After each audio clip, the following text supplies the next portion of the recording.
What if I told you that the foundations of our civilization and our advancement in technologies and knowledge is the legacy of an ancient race of extraterrestrial beings?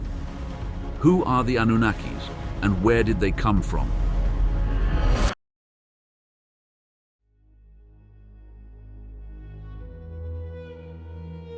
According to the ancient Sumerians, the Anunnaki were believed to be the offspring of a sky god called An and his earth goddess Ki.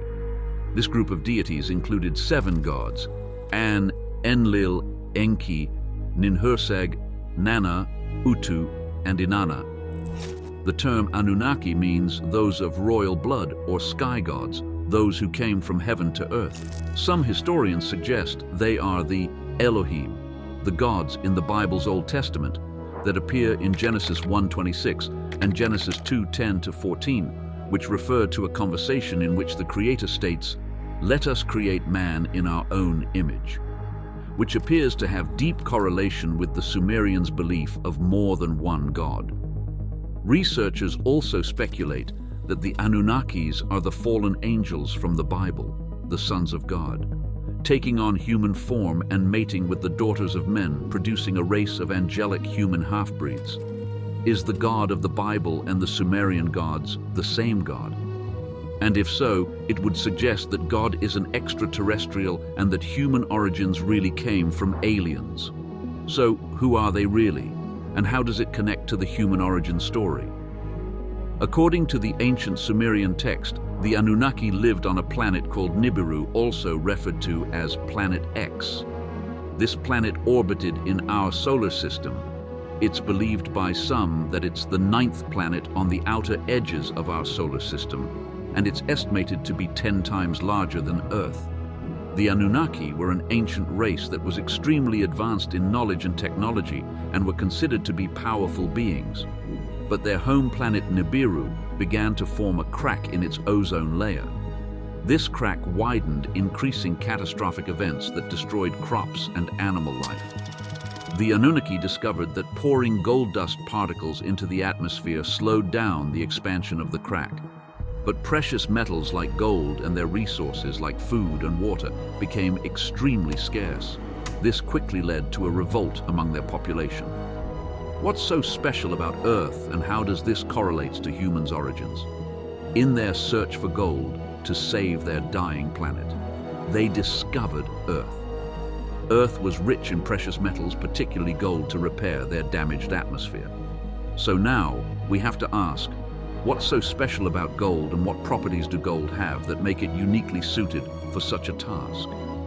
Gold is highly reflective, it's able to block heat and light, and it's resistant to corrosion, and it's an effective insulator. If suspended in the atmosphere, it protects you from harmful solar radiation while keeping conditions intact.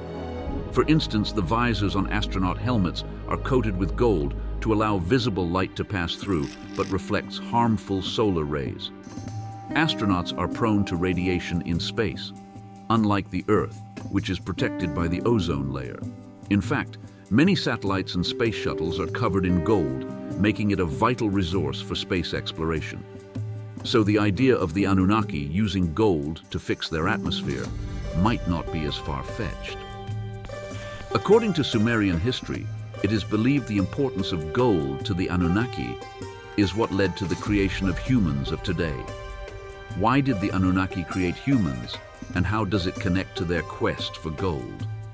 At first, only the Anunnaki worked in the gold mining for a long time, but after a while their working conditions became very harsh and tiresome. At that time, there was no such thing as humans in the world yet. There were only humanoid, ape-type primates, but the Anunnaki couldn't use them for mining. To create a race of workers to replace the Anunnaki, they created Homo sapiens from cross-fertilizing their DNA with Homo erectus. In doing so, they created a slave race that would mine gold to repair the torn atmosphere on their home planet Nibiru. They called them Adamu. After hundreds of thousands of years of experiments, the Anunnaki managed to create the perfect humanoid, the Adama. As referenced later in the book of Genesis, Adam and Eve, the first main bloodline of modern-day humans. But according to the Bible, Adam was created from the dust of the ground, and God breathed into his nostrils the breath of life, and Adam became a living soul. Genesis 2:7.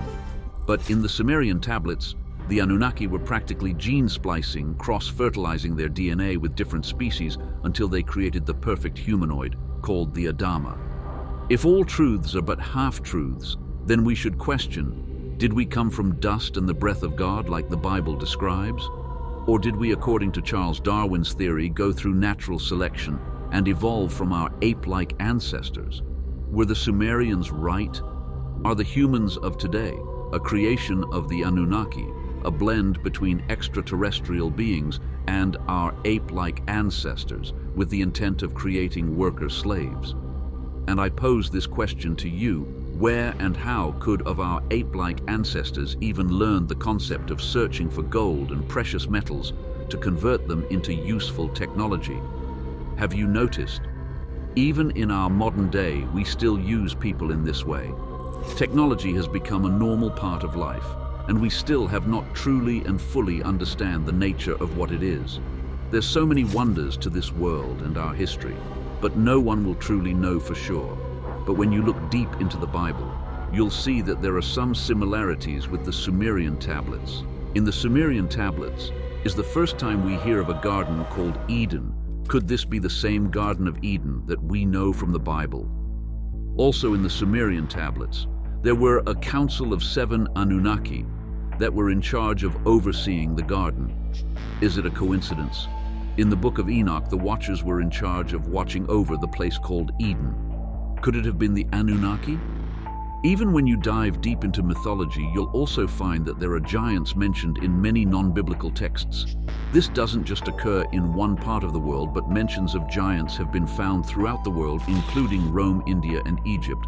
Virtually every corner of the world has some mention of giants or similar race that commingled with humans. Is this evidence of Anunnaki existence? Interestingly enough, the Sumerians were the society that invented writing, had advanced knowledge of mathematics, science, and astronomy. And according to their tablets, the Anunnaki were the ones who accelerated their evolution and advancements, including the concepts of agriculture and architecture. Several ancient cultures till this day have stories about gods descending from the heavens, teaching humanity, like the fallen angels called the Watchers in the Book of Enoch, who shared forbidden knowledge with mankind. So it begs to question what happened to our history, and why do we know so little? How was it possible to go from animalistic apes to advanced knowledge of mathematics, science, astronomy, and technology? Could the Sumerian tablets be the answer? And was Charles Darwin's onto something? Maybe humans did evolve from our ape-like ancestors, but this wasn't a cause of natural selection, but more of a deliberate evolution. Could all of this just be stories of mythical gods? We'll let you decide that for yourself. One thing is certain, there's a big part of our history that hasn't been told accurately. Whether you're a skeptic or a believer, the idea that our roots are tangled up with beings from the stars is too intriguing to ignore.